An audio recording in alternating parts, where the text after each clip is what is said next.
Urban planning departments maintain a quiet assumption. The city grid is one of the most stable datasets any institution manages. Buildings change, businesses rotate, infrastructure upgrades occur every year, but the geometry of streets, the bones of the city, rarely shifts without months of coordinated construction. The contradictions surfaced during a routine reconciliation between the municipal cadastral map and the digital navigation layers used by emergency dispatch. In the central planning district, a narrow connector road appeared linking two parallel avenues that had never intersected before. The street was short, barely longer than a single block, and carried an unremarkable designation in the database, Grafton Service Way. Urban records contain no permit for its construction, no excavation authorization, no drainage planning, no asphalt contracts. Yet the map displayed a street. At first glance, the geometry looked legitimate. It connected the eastern edge of Halberg Avenue with the midsection of West Tarot Street, forming a clean right-angle corridor between two existing warehouse blocks. The width matched standard municipal service lanes. Sidewalk markers were present. Utility lines even appeared routed beneath it. The problem was simple. The physical space between those buildings had been a solid concrete storage yard for decades. City survey crews were asked to verify the map. They arrived expecting a database error or a misaligned satellite tile. The yard was exactly where it had always been, 30 meters of reinforced concrete bordered by brick loading docks. Trucks backed into the bays every morning. No street existed there. The survey team returned with updated photographs and structural measurements confirming the absence. The cadastral registry marked the location as parcel continuity zone, an industrial loading surface with no subdivision. For several hours, the situation was treated as an internal software inconsistency. Geographic information systems occasionally inherited outdated overlays from earlier planning drafts. The digital street was removed from the city's master geospatial layer. The next morning, emergency dispatch routing software flagged a navigation conflict. Ambulance routing systems had recalculated optimal travel paths through the industrial district overnight. Several routes now passed through Grafton Service Way. The street had returned. This time it appeared slightly longer, extending deeper between the warehouse blocks before reconnecting with Halberg Avenue. The geometry was cleaner than before, aligning perfectly with the surrounding grid. The GIS team repeated the correction procedure. Again, the street was deleted from the planning database. The corrected map propagated across municipal servers and third-party navigation services. Within 12 hours, it appeared again. Not in exactly the same form.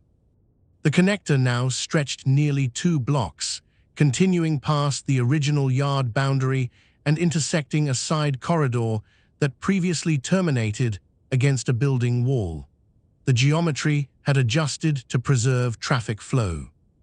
The city's map now depicted a continuous street that would have required demolition of 2 warehouse foundations. Those buildings were still standing. At this point, the discrepancy moved beyond routine data maintenance. The Municipal Mapping Office compared archived versions of the city grid stored in long-term backups. The earliest archive containing the Phantom Street was dated 6 weeks earlier. In that record, the street existed only as a stub, a narrow projection extending a few meters into the industrial parcel before stopping abruptly. Subsequent archived snapshots showed gradual extension. Each weekly backup contained a slightly longer version of the same street. No editing record existed explaining the change. Every municipal map database contains an audit trail for structural modifications. Street additions require approval codes tied to construction permits and engineering plans. The entry for Grafton Service Way contained none of those. The street had no origin record. The planning department initially suspected a corrupted import from a commercial mapping provider. External datasets occasionally merged incorrectly with municipal layers. However, crosschecks produced a new contradiction. Private navigation providers had obtained the street from the city's own database. The anomaly had propagated outward rather than inward. The registry responsible for defining the city's official geometry was now generating a road that did not exist. A field verification team returned to the location, this time with structural survey equipment. The yard remained intact. Reinforced concrete slabs extended unbroken from building to building. No excavation marks, no subsurface utility corridors indicating buried infrastructure. Forklifts continued operating across the same loading surface, captured in records from the previous decade. The only location where the street existed was inside the maps used to navigate the city. For a brief period, the issue appeared stable. The GES department locked the affected parcel layers, preventing further automated updates. Internal routing systems were forced to ignore the phantom street. Navigation applications reverted to the older configuration of the district. For roughly 3 days, the map remained consistent. Then an unexpected operational conflict emerged. Fire dispatch simulations, routine drills run through the city's emergency planning software, began generating travel times that were shorter than physically possible. Several model runs routed vehicles through the warehouse block again, using a corridor labeled Grafton Service Way. The locked database had not changed. Yet the simulation engine had accessed a geometry containing the street. The routing program drew from an auxiliary traffic optimization layer maintained by a regional transportation consortium. That dataset synchronized nightly with municipal maps. When the consortium's copy was examined, the street was present. Longer than before. It now extended across 3 parcels, connecting Halberg Avenue directly to the elevated freight rail corridor on the far side of the district. The geometry was precise enough to include traffic direction arrows and curb boundaries. But no construction had occurred. At this stage, multiple institutions became involved: municipal planning, transportation infrastructure agencies, and emergency response coordinators. Each organization maintained independent map archives. Every archive contained the street. None contained a record of its creation. The street's appearance inside mapping systems would have been easier to dismiss if it remained a simple graphical artifact, but the geometry behaved like legitimate infrastructure. Traffic modeling engines calculated realistic vehicle speeds along its length. Emergency dispatch software treated it as a viable route. Even utility planning datasets began referencing it. Sewer inspection schedules assigned maintenance checks to the phantom corridor. Each system treated the street as part of the city, except the city itself. Attempts were made to purge the geometry from all municipal databases simultaneously. Coordinated deletions removed Grafton Service Way from every accessible layer. For 2 days, the grid appeared stable again. Then a printed city map arrived from the Regional Cartographic Office. The annual physical atlas used by planning departments had been updated using automated export data.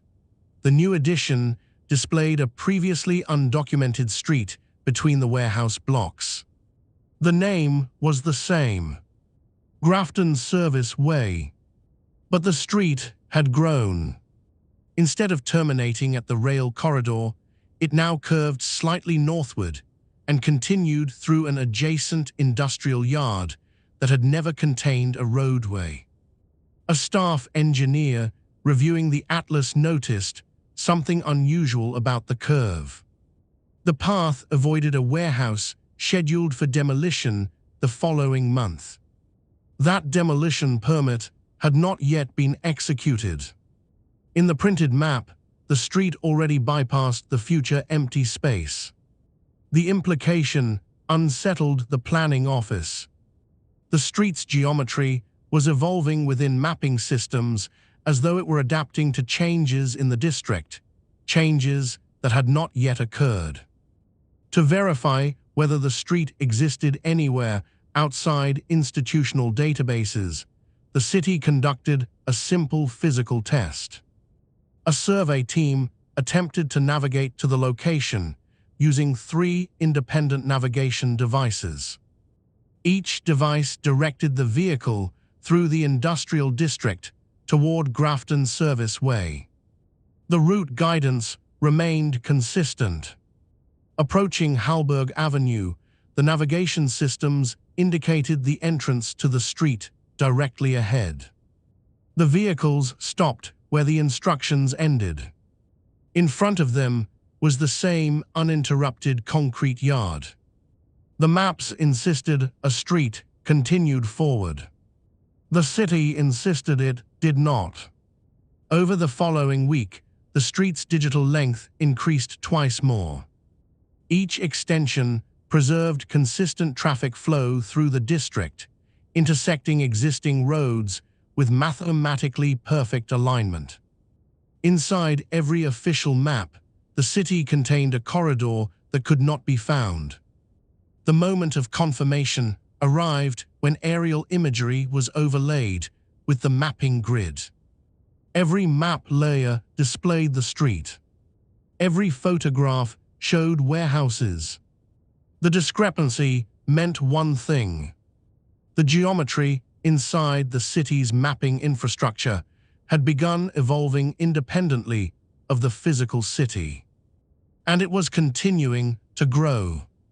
By the time the anomaly was formally shared across agencies, the street existed inside nearly every operational map connected to the metropolitan grid. Planning databases displayed it. Navigation providers displayed it. Traffic modeling engines treated it as a normal roadway. Only physical inspection contradicted its presence. The geometry itself had become unusual. Ally consistent, every system now agreed on the street's exact dimensions. Its width measured 6 meters between curbs. A pair of narrow sidewalks ran along both sides. Drainage channels appeared at regular intervals along the curb edges. Those features existed inside the maps alone. Satellite imagery of the district continued to show loading docks, shipping containers, and continuous concrete pavement. Trucks moved through the yard during the day exactly as they had for years. Yet when the imagery was layered beneath the official map grid, the phantom street aligned with the city as though the warehouses were the anomaly. The contradiction forced a deeper comparison between archived mapping states. The earliest digital trace of Grafton Service Way was still present in the 6-week-old snapshot discovered earlier. In that archive, the street extended only a short distance into the industrial parcel before stopping. Later snapshots revealed a gradual progression. Each subsequent version lengthened the street while preserving a coherent connection to surrounding infrastructure. What unsettled analysts was not the growth itself, but the precision of the adjustments. Every new extension respected property boundaries, avoided utility conduits, and aligned cleanly with intersections that had existed for decades. The map behaved as though a survey team had designed the street carefully around the built environment. But no survey had taken place. One proposal suggested the anomaly originated from an automated planning algorithm used in transportation optimization. These systems occasionally generate hypothetical road segments when modeling improved traffic flow. If such a model had been mistakenly exported into the real database, the phantom street might simply be a simulation artifact. However, transportation models do not extend themselves incrementally over time. They generate full designs immediately. Grafton's service way had grown gradually. A second irregularity appeared when emergency dispatch operators reviewed route simulations conducted earlier in the month. Ambulance travel models had used the phantom street before it appeared in the master map layer. The simulation software contained cached navigation data from an external provider. In that older routing snapshot, the street already extended halfway across the district. The central registry had not yet recorded that geometry. In other words, the navigation system had displayed a longer version of the street before the official map contained it. That discovery produced the first sustained disagreement between analysts. Some argued the discrepancy indicated nothing more than asynchronous database synchronization between agencies. Others pointed out that every archived record showed the street gradually lengthening inside whichever system happened to hold it. The geometry never appeared fully formed. It always extended step by step. One cartographic analyst suggested examining the street's naming convention. Municipal streets are rarely named randomly. Names typically follow district patterns or commemorate historical references. Grafton did not appear anywhere else in the city's registry. The naming office confirmed no such designation had ever been proposed. Even the label had no origins. During the next weekly map synchronization cycle, the anomaly produced its most significant development. The street extended beyond the freight rail corridor and continued into the adjacent shipping district. That expansion required the map to pass directly through a building that had stood for nearly 40 years. Inside the mapping grid, the building no longer blocked the street. Instead, the structure appeared divided into two parcels, leaving a narrow roadway corridor between them. The cadastral database had not been edited. Parcel ownership records remained unchanged. Yet the map geometry now displayed a split property boundary. Surveyors revisited the location immediately. The warehouse remained intact. The dividing corridor shown in the map did not exist. Forklifts continued operating across the same concrete surface, crossing the path where the street supposedly ran. The visual contradiction between map and environment had become impossible to ignore. At that point, the mapping office introduced a controlled experiment. All automated synchronization between municipal datasets and external navigation providers was suspended. The city map would remain isolated for several days to observe whether the phantom geometry still evolved. The master registry held a frozen version of the grid. For 3 days, nothing changed. Then a new printed map from a national logistics provider arrived at the transportation office. Their freight routing atlas incorporated mapping updates compiled from multiple regional datasets. Grafton's service way appeared again. This time it extended through the shipping district and intersected the riverfront freight corridor. The curve introduced in T. Previous map edition had straightened. The street now formed a continuous east-west connector across nearly an entire industrial sector. Inside the isolated municipal database, the street had not grown. Yet external maps showed the extension. When the city's registry was reconnected to the broader geospatial network, the update propagated inward. Within minutes, the master map layer adopted the longer geometry. The direction of propagation had reversed again. The street was now moving between mapping systems in both directions, gradually extending itself each time the datasets synchronized. Every institution involved had become both observer and participant in the process. Another irregular phase followed. For nearly a week, the street's length remained unchanged. No new extensions appeared in any mapping system.